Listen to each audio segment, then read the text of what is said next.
Hello and welcome to VRTV. My name is Zeena. Joining me on today's show is Bojan Brbora of 4PM Games, telling me about his new Kickstarter for Negotiator VR. Also featured in this episode is VRTV's trip to CCP Games Fanfest, and there will also be a special competition to follow. But first, here is the news.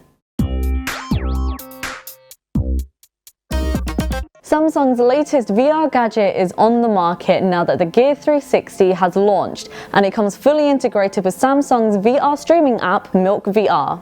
Amongst the lobbing of tennis balls into the crowd for free Gear 360s, Samsung revealed this piece of news at the Samsung Developers Conference last week. The camera itself has two lenses that each captures 195-degree range and automatically stitches together the content on the smartphone app that comes with the hardware.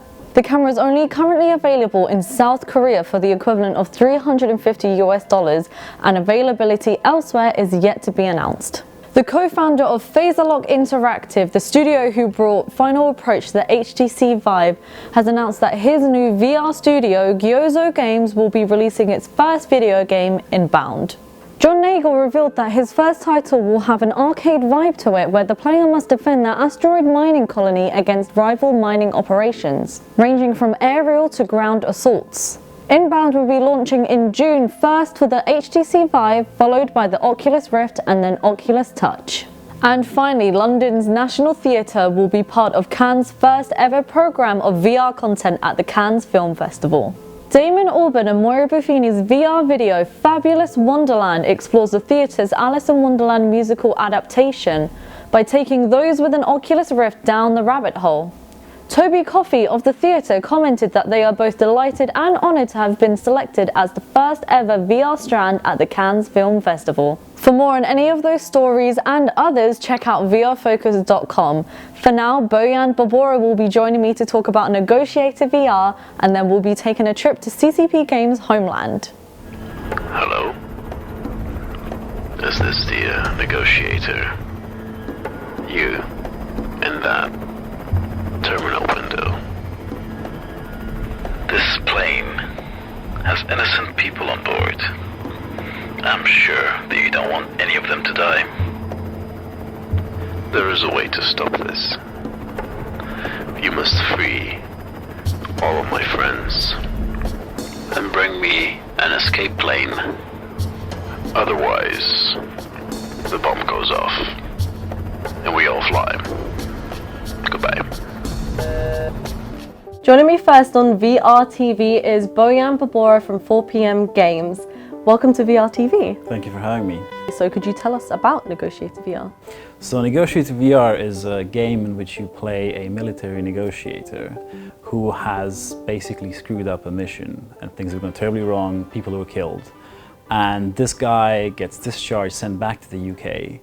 And when he comes back to the UK, there is a media storm waiting for him because someone has leaked the details to the press. And so on Twitter, on Facebook and all the social media and the news, he is shamed and he's got like a terrible hashtag, sort of killer of innocence, that kind of thing. So he can't get a job anywhere, he's just, everyone knows he's the bad guy. So he decides to leave the country and start anew. And he gets in touch with an old friend who tells him to go to a place in remote Asia where nobody knows who he is, and he'll set him up. He has, he'll sort his visa out and all sorts of stuff. So he sends him to the embassy to get this procedure started. And as he goes to the embassy, there is a sort of terrorist hostage situation. So he's thrown back into, the situation that he was running away from. With each scene, you have two sides of sort of the argument. There's people in the embassy who are sort of getting stressed and frustrated and want the situation to be solved as quickly as possible and want you to solve it because they all find out that you're the guy from the newspapers, aren't you? You can do this. And then there's the terrorists and the police who want completely different things. So you have to manage these people. It's like a strategy narrative, and your decisions can get people killed or they can change the outcome. And I think that's a very sort of powerful thing where you are there and you really have to think fast, and everything you do does have a powerful effect in the story. We're also doing some action sections at the end of each sort of negotiation where you have to do particular things in the environment, solve environmental puzzles or just sort of get across the level. I mean, this sounds very developed considering it's an alpha version. Yeah. And it's already award-winning. So we made a very small prototype of the very first mission where things go terribly wrong, which was just for us to test out the game mechanics and to test out, see what people think about it, whether they'll like it. And this version was a contender in the Pocket Gamer Big Indie Pitch, and luckily we sort of won the award and were sort of finalists. And so from that we realized, okay, there is a demand, people want to see something like this. But then we sort of developed a strong narrative that comes after that keeps you playing. Why would you want to keep playing this thing all over again if there isn't a strong narrative and strong characters pushing you forward? And moving from the award, now you've got a Kickstarter for Negotiator VR. Could you tell us a bit about that and your goals? Yeah, so for us, in order to make the game a reality, obviously we need money to fund the production and development of the whole process. So we've talked to a few publishers and a few financiers, and they really like the concept and I think it's great, and they like the demo, but they want to see that there is a demand, an actual monetary demand. So the way we're going about it is we want to do a small Kickstarter where we ask for £15,000, and if that happens and we get that money, or we get above ideally, then we can go back and we can get the bigger sum of the money from the publishers and the financiers. So when will the Kickstarter go live? So the Kickstarter is actually going live today. So if anyone wants to contribute, there'll be a link in the description. And what kind of controls can we use on the Oculus? So currently it's developed for mouse and keyboard and gamepad, but down the line we hope to get touch implemented so you can not just look at objects and pick them up, but actually pick them up with touch controllers and use telephones and use computers and things and move things around. But yeah, currently it's just gamepad and keyboard and mouse. Fantastic. Thank you so much, Bojan, for joining me on having me. Next up, I will be on location in a special feature at Fanfest in Iceland with CCP's VR Labs team.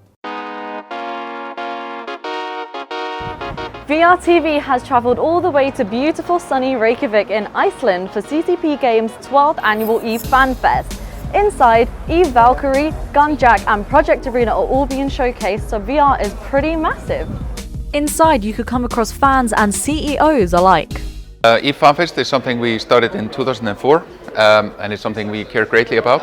I mean, initially around Team Online, but increasingly now also about many of our VR products.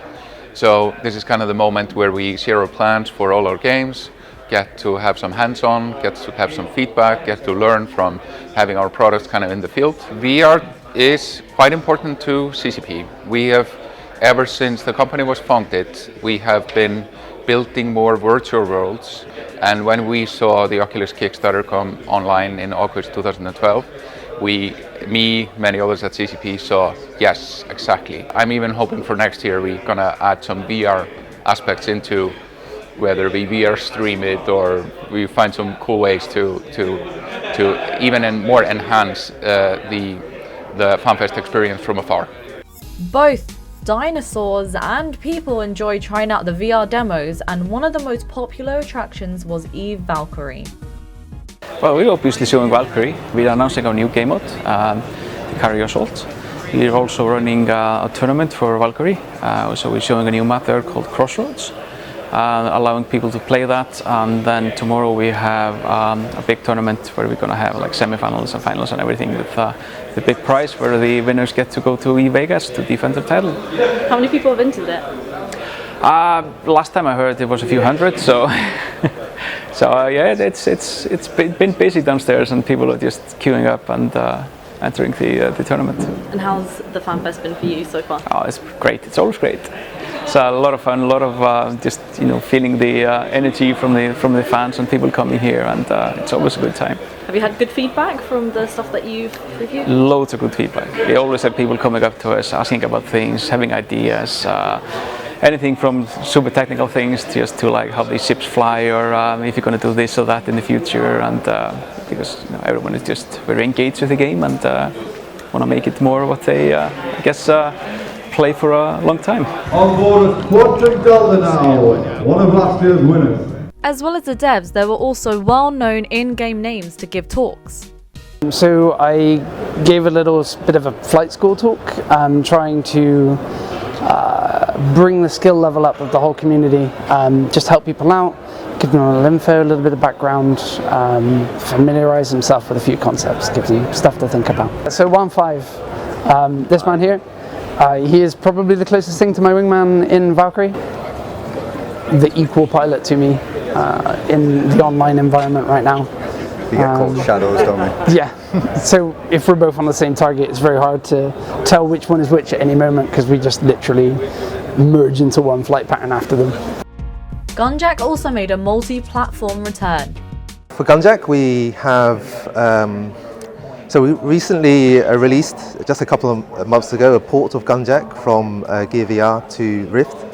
And so what we found was that to really appreciate the kind of the step up in terms of quality and the feeling with that sometimes you had to try it side by side.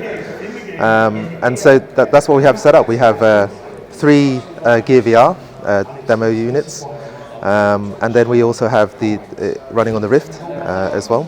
And it's been really interesting to get the comments from the players, you know, what the difference that they feel between the versions as well. And it kind of gives us an idea of where we want to take things, you know, for what we're doing next with Gunjack. Also returning was Project Arena, previously dubbed Disc Arena, the latest VR development by CCP Atlanta. Well, the first time our studio brought some stuff to Fanfest was last year. We brought 3 different experiences right when we first started working in the VR space. And one of the ones that resonated pretty well with the crowd was our Disc Arena thing that we were doing. So we decided this year to put a little bit more polish on it. We got access to the Oculus Rift dev kits with the touch controllers.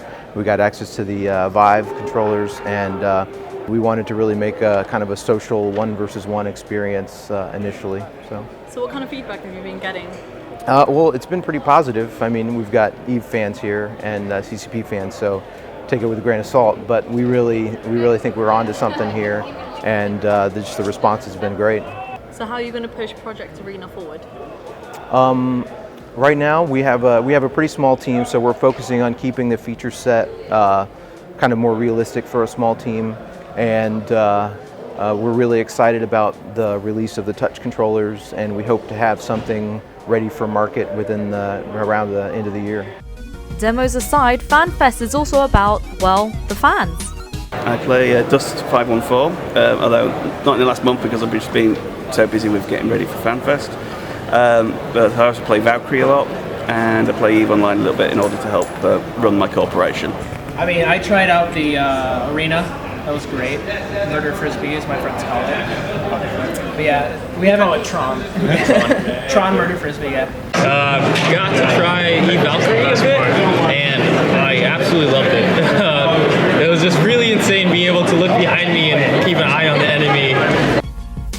EVE Fanfest was definitely action-packed, but it didn't mean you couldn't sit down with a book, see what I meant about CEOs and fans alike, or even get your hair done. Well, that just about wraps up our coverage of EVE Fanfest 2016. But before we head back to the studio, here's a chance for you to get your hands on EVE branded winterwear, bag, and a copy of Empires of EVE, exclusively launched during EVE Fanfest. All you gotta do is comment below or tweet me at Zeena VR Focus telling me where each of these items popped up during the special feature. As ever, best of luck.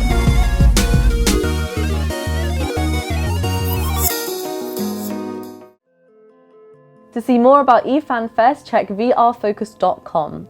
Thank you once again, Bojan, for joining us here on VRTV. Thank you for having me. And I'll see you guys next time.